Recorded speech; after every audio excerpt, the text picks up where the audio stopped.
Assalamualaikum warahmatullahi wabarakatuh.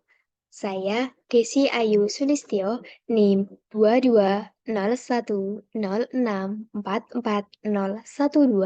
dari kelas PGSD 2022A.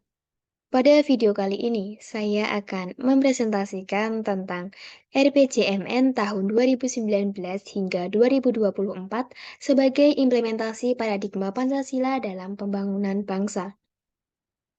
1. Capaian paradigma pembangunan bidang politik. Penguatan kapasitas lembaga demokrasi melalui penguatan peraturan perundangan bidang politik, pemantapan demokrasi internal partai politik, penguatan transparansi dan akuntabilitas parpol, dan penguatan penyelenggara pemilu. Kemudian untuk penguatan kesetaraan dan kebebasan melalui pendidikan politik dan pemilih secara konsisten, peningkatan kualitas dan kapasitas organisasi masyarakat sipil, dan penyelenggaraan kepemiluan yang baik. 2. Capaian paradigma pembangunan bidang ekonomi. A. Penguatan kewirausahaan, usaha mikro, kecil dan menengah, UMKM, dan koperasi. Dilaksanakan dengan strategi 1. Meningkatkan kemitraan usaha antara usaha makro, mikro kecil, dan usaha menengah besar. 2. Meningkatkan kapasitas usaha dan akses pembiayaan bagi wirausaha. 3. Meningkatkan kapasitas jangkauan dan inovasi koperasi. 4. Meningkatkan penciptaan peluang usaha dan startup. Serta 5. Meningkatkan nilai tambah usaha sosial. B. Peningkatan nilai tambah, lapangan kerja, dan investasi di sektor real dan industrialisasi.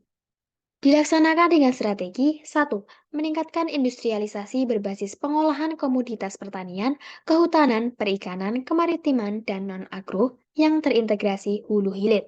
2. Meningkatkan industrialisasi melalui pengembangan smelter dan kawasan industri terutama di luar Jawa. 3. Meningkatkan daya saing destinasi dan industri pariwisata yang didukung penguatan rantai pasok dan ekosistem pariwisata. 4. Meningkatkan nilai tambah dan daya saing produk dan usaha kreatif dan digital. 5. Memperbaiki iklim usaha dan meningkatkan investasi, serta termasuk reformasi ketenagakerjaan. Dan 6. Mengembangkan industri halal. C. Peningkatan ekspor bernilai tambah tinggi dan penguatan tingkat komponen dalam negeri, TKDN. Dilaksanakan dengan strategi 1. Meningkatkan diversifikasi, nilai tambah dan daya saing produk ekspor dan jasa. 2. Meningkatkan akses dan pendalaman pasar ekspor. 3. Mengelola impor. 4. Meningkatkan kandungan dan penggunaan produk dalam negeri termasuk melalui pengadaan pemerintah yang efektif. 5. Meningkatkan partisipasi dalam jaringan produksi global. 6. Meningkatkan citra dan diversifikasi pemasaran pariwisata, serta produk kreatif dan digital. Serta 7. Meningkatkan efektivitas Preferential Trade Agreement (PTA) atau Free Trade Agreement (FTA), Comprehensive Economy Partnership Agreement (CEPA), dan diplomasi ekonomi. D. Penguatan pilar pertumbuhan dan daya saing ekonomi. Dilaksanakan dengan strategi 1. Meningkatkan pendalaman sektor keuangan. 2. Mengoptimalkan pemanfaatan teknologi digital dan industri 4.0. 3. Meningkatkan sistem logistik dan stabilitas harga. 4. Meningkatkan penerapan praktik berkelanjutan pada industri pengolahan dan pariwisata. 5. Reformasi fiskal. Serta 6. Meningkatkan ketersediaan dan kualitas data dan informasi perkembangan ekonomi, terutama pangan dan pertanian, kemaritiman, pariwisata, ekonomi kreatif, dan ekonomi digital. 3. Capaian paradigma pembangunan bidang sosial budaya. A. Revolusi mental dan pembinaan ideologi Pancasila untuk memperkukuh ketahanan budaya bangsa dan membentuk mentalitas bangsa yang maju, modern, dan berkarakter. 1. Revolusi mental dalam sistem pendidikan untuk memperkuat nilai integritas, etos kerja, gotong royong, dan budi pekerti.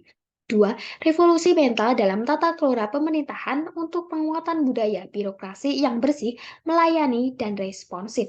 3. Revolusi mental dalam sistem sosial untuk memperkuat ketahanan, kualitas, dan peran keluarga dan masyarakat dalam pembentukan karakter anak melalui pengasuhan berbasis hak anak berdasarkan karakteristik wilayah dan target sasaran.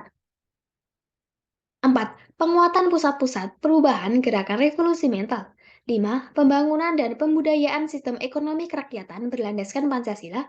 6. Pembinaan ideologi Pancasila, pendidikan kewargaan, wawasan kebangsaan, dan bela negara untuk menumbuhkan jiwa nasionalisme dan patriotisme. B. Meningkatkan kemajuan dan pelestarian kebudayaan untuk memperkuat karakter dan memperteguh jati diri bangsa, meningkatkan kesejahteraan rakyat, dan mempengaruhi arah perkembangan peradaban dunia. 1. Revitalisasi dan aktualisasi nilai budaya dan kearifan lokal untuk menumbuhkan semangat kekeluargaan, musyawarah, gotong royong, dan kerjasama antar warga. 2. Pengembangan dan pemanfaatan kekayaan budaya untuk memperkuat karakter bangsa dan kesejahteraan rakyat. 3. Pelindungan hak kebudayaan dan ekspresi budaya untuk memperkuat kebudayaan yang inklusif. 4. Pengembangan diplomasi budaya untuk memperkuat pengaruh Indonesia dalam perkembangan peradaban dunia. 5. Pengembangan tata kelola pembangunan kebudayaan. C. Meningkatkan budaya literasi, inovasi, dan kreativitas bagi terwujudnya masyarakat berpengetahuan dan berkarakter. 1. Peningkatan budaya literasi. 2. Pengembangan, pembinaan, dan perlindungan bahasa Indonesia, bahasa, dan aksara daerah serta sastra. 3. Pengembangan budaya iptek, inovasi, kreativitas, dan daya cipta. 4. Penguatan institusi sosial penggerak literasi dan inovasi. 4. Capaian paradigma pembangunan bidang pertahanan keamanan. A. Penguatan keamanan dalam negeri diwujudkan dengan 1. Peningkatan pencegahan, penindakan, dan deradikalisasi tindak pidana terorisme. 2. Pengamanan objek vital dan target rentan. 3. Penguatan pertahanan dan keamanan di perbatasan dan pulau terluar. 4. Penyelamatan di wilayah rawan dan bencana. 5. Penanganan konflik secara humanis. B. Penguatan kemampuan pertahanan dibarengi dengan pendekatan confidence building measure (CBM) dan reformasi anggaran diwujudkan dengan 1. Penajaman prioritas pengadaan alutsista dengan mempertimbangkan kapasitas pemeliharaan dan perawatan dan mengutamakan produksi dalam negeri. 2. Pembangunan sarana prasarana pertahanan. 3. Peningkatan profesionalisme dan kesejahteraan prajurit. 4. Pembangunan pertahanan siber. 5. Penyusunan atau revisi peraturan perundang-undangan tentang Inham. C. Penguatan keamanan laut diwujudkan dengan 1. Penguatan kapasitas sistem peringatan dini terpadu. 2. Penguatan kapasitas operasi keamanan laut. 3. Peningkatan penyelesaian kasus keamanan laut. 4. Penyempurnaan regulasi tentang keamanan laut. D. Peningkatan keamanan dan ketertiban masyarakat diwujudkan dengan 1. Pencegahan dan pemberantasan peredaran gelap, penyalahgunaan narkotika, dan prekursor narkotika. 2. Penanganan kasus TPPO, serta kejahatan terhadap perempuan, anak, dan kelompok. 3. Rentan lainnya. 4. Peningkatan layanan kepolisian yang profesional, modern, dan terpercaya. 5. Peningkatan profesionalisme dan kesejahteraan anggota Polri. Penguatan keamanan dan ketahanan siber diwujudkan dengan 1. Pembangunan dan penguatan tim cepat tanggap keamanan siber. 2. Penguatan infrastruktur SDM dan regulasi keamanan siber. 3. Penyelesaian kejahatan siber. 4. Pencegahan kejahatan siber dan peningkatan kerjasama internasional bidang siber. 5. Capaian paradigma pembangunan bidang hukum.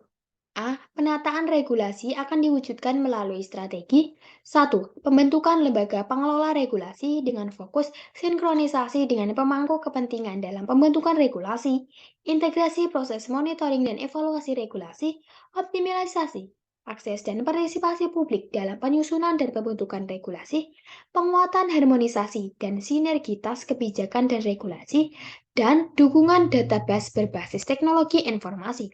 2. Pembaruan substansi hukum, antara lain perubahan KUHP, KUHAP, KUHA per regulasi terkait badan usaha, jaminan benda bergerak, hukum perdata internasional, dan kepailitan. B. Perbaikan sistem hukum pidana dan perdata melalui strategi 1.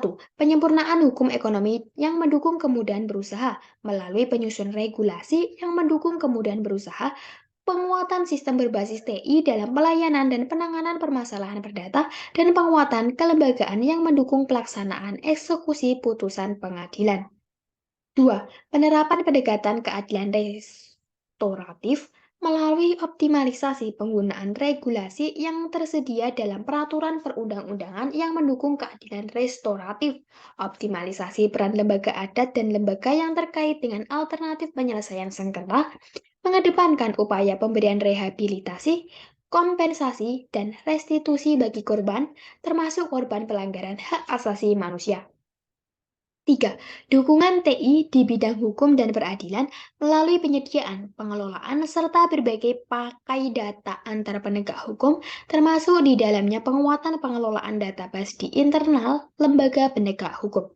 4. Peningkatan kualitas dan integritas hakim melalui pendidikan dan pelatihan, edukasi publik, dan peningkatan teknologi informasi dalam pengawasan hakim. C. Penguatan sistem anti korupsi akan diwujudkan melalui strategi 1. Penguatan upaya pencegahan korupsi melalui implementasi aksi pencegahan korupsi sesuai Strategi Nasional Pencegahan Korupsi. 2. Optimalisasi mekanisme pemulihan dan pengelolaan aset hasil tindak pidana korupsi dalam sistem peradilan secara menyeluruh serta pemanfaatannya untuk mendukung pembangunan. D. Peningkatan akses terhadap keadilan akan diwujudkan melalui strategi 1. Penguatan layanan keadilan bagi seluruh kelompok masyarakat dalam bentuk peningkatan pelayanan bantuan hukum yang berkualitas, peningkatan mekanisme formal dan informal yang berkualitas, serta perluasan keterjangkauan layanan keadilan. 2. Pemberdayaan hukum bagi masyarakat dalam bentuk peningkatan kemampuan masyarakat dalam memahami hukum dan mengakses keadilan, serta membangun kapasitas masyarakat untuk berperan aktif menggunakan mekanisme dan layanan dari dan untuk masyarakat dalam upaya memperoleh kepastian hukum. 6. Capaian paradigma pembangunan bidang kehidupan umat beragama. A. Penguatan cara pandang, sikap, dan praktik beragama dalam perspektif jalan tengah untuk memantapkan persaudaraan dan kebersamaan di kalangan umat beragama mencakup A. Pengembangan penyiaran program agama untuk perdamaian dan kemaslahatan umat. B. Penguatan sistem pendidikan yang berspektif moderat mencakup pengembangan kurikulum, materi dan proses pengajaran, pendidikan guru dan tenaga kependidikan, dan rekrutmen guru. C. Penguatan peranan pesantren dalam mengembangkan moderasi beragama melalui peningkatan pemahaman dan pengamalan ajaran agama untuk kemaslahatan. D. Pengelolaan rumah ibadah sebagai pusat syiar agama yang toleran. Dan E. Pemanfaatan ruang publik untuk pertukaran ide dan gagasan di kalangan pelajar, mahasiswa, dan pemuda lintas budaya, lintas agama, dan lintas suku bangsa. B. Penguatan harmoni dan kerukunan umat beragama mencakup A. Perlindungan umat beragama untuk menjamin hak-hak sipil dan beragama. B. Penguatan peran lembaga agama, organisasi sosial keagamaan, tokoh masyarakat, ASN, TNI, dan Polri sebagai perekat persatuan dan kesatuan bangsa. Dan C. Penguatan forum kerukunan umat beragama untuk membangun solidaritas sosial, toleransi, dan gotong royong. C. Penyelarasan relasi agama dan budaya mencakup A. Penghargaan atas ekspresi budaya berbasis nilai-nilai agama. B. Pengembangan literasi hasanah budaya bernafas agama. C. Pelestarian situs keagamaan dan pemanfaatan perayaan keagamaan dan budaya untuk memperkuat toleransi. D. Peningkatan kualitas pelayanan kehidupan beragama mencakup A. Peningkatan fasilitas pelayanan keagamaan. B. Peningkatan pelayanan bimbingan perkawinan dan keluarga. C. Penguatan penyelenggaraan jaminan produk halal. Dan D. Peningkatan kualitas penyelenggaraan haji dan umroh. E. Pengembangan ekonomi umat dan sumber daya keagamaan mencakup A. Pemberdayaan dana sosial keagamaan. B. Pengembangan kelembagaan ekonomi umat. Dan C. Pengelolaan dana haji secara profesional, transparan, dan akuntabel. 7. Capaian paradigma pembangunan bidang pengembangan ilmu pengetahuan dan teknologi serta sains atau IPTEX. Pencapaian utama pembangunan bidang komunikasi dan informatika antara lain 1. Pemerataan akses sinyal 4G di wilayah non-komersial. 2. Penyediaan layanan akses internet bagi layanan publik atau komunitas seperti sekolah, puskesmas, kantor desa, dan di daerah non-komersial lainnya. 3. Pembangunan pusat data nasional. Dan 4. Penyediaan teknologi pengendalian konten negatif di internet. Dalam rangka pemerataan akses sinyal 4G di wilayah non-komersial, pemerintah hingga akhir tahun 2021 telah melaksanakan survei lokasi baru Base Transceiver Station 4G di 4.200 desa dan telah membangun BTS di 3.465 desa dengan total BTS yang dibangun hingga akhir tahun 2022 sebanyak 7.082 desa. Melalui pembangunan BTS, masyarakat dapat menikmati akses telekomunikasi yang dapat dimanfaatkan untuk beraktivitas secara berani. Selain itu, dalam upaya penyediaan akses internet bagi layanan publik atau komunitas seperti sekolah, puskesmas, kantor desa, dan lainnya, hingga tahun 2021, pemerintah telah menyediakan akses internet baru di 15.556 lokasi. Pada tahun 2022, pemerintah akan melanjutkan penyediaan akses internet di wilayah non-komersial agar tetap beroperasi di lokasi yang sudah ada yang sudah mengudara. Dengan demikian, total penyediaan akses internet selama periode 2020 hingga 2022 secara akumulasi adalah 16.391 lokasi. 8. Mekanisme atau prosedur perumusan rencana pembangunan jangka menengah nasional (RPJMN). A. Penyusunan kajian pendahuluan atau background study. Kajian pendahuluan disusun pada akhir tahun RPJMN berjalan. Hal ini dilakukan untuk melakukan analisis berbagai kebijakan RPJMN berjalan, kemudian menghasilkan perbaikan kebijakan. B. Pelaksanaan evaluasi RPJMN 2015 hingga 2019. Evaluasi atas RPJMN tahun sebelumnya dikoordinasikan oleh Deputi Bidang Evaluasi Kinerja Pembangunan. Kemudian ditentukan tindak lanjut yang direkomendasikan. Hasil rekomendasi tersebut kemudian akan dipergunakan sebagai bahan untuk perumusan dan perbaikan kebijakan atau program RPJMN 2019-2024. C. Penyusunan rancangan rencana pembangunan secara teknokratik. Pendekatan teknokratik didahulukan sebab metode yang dipergunakan ilmiah. Artinya dipergunakan metode dan kerangka berpikir logis guna menganalisis kondisi objektif dengan mempertimbangkan beberapa skenario pembangunan selama periode rencana berikutnya. Penyusunan dengan pendekatan ini tetap mempertimbangkan RPJPN 2005 hingga 2025, hasil kajian pendahuluan, hasil evaluasi, dan aspirasi masyarakat. Setelah diperoleh kesepakatan atau titik temu antara rancangan dengan pendekatan teknokratik dan penjaringan aspirasi masyarakat, maka rancangan yang sudah disusun disempurnakan. Selanjutnya, rencana yang telah disempurnakan tersebut disampaikan kepada Menteri Perencanaan untuk memperoleh persetujuan. D. Penyusunan rancangan awal RPJMN 2019 hingga 2024. Isi rancangan awal RPJMN terdiri atas kebijakan umum, strategi pembangunan, dan program prioritas Presiden serta kerangka ekonomi makro. Program prioritas Presiden dijabarkan ke dalam isu strategis yang bersifat lintas kementerian atau lembaga dan kewilayahan yang dilengkapi dengan indikasi sasaran nasional. Penyusunan rancangan RPJMN 2019 hingga 2024. Rancangan RPJMN disusun menggunakan rancangan awal RPJMN dan hasil penelaah rancangan Renstra K atau L.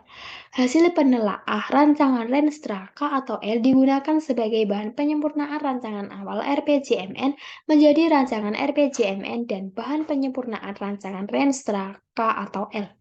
Rancangan RPJMN selanjutnya digunakan sebagai bahan utama dalam Musrenbang Jangka Menengah Nasional.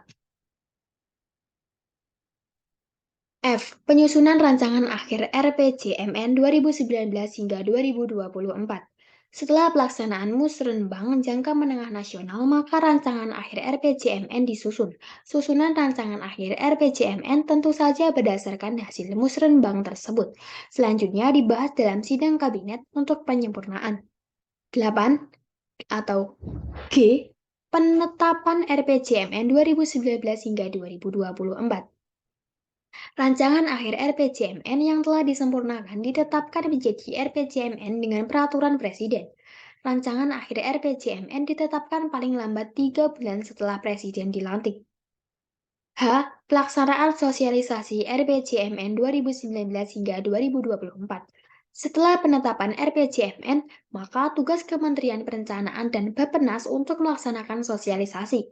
Sosialisasi dilakukan kepada seluruh kementerian, lembaga, dan pemerintah daerah beserta jajarannya.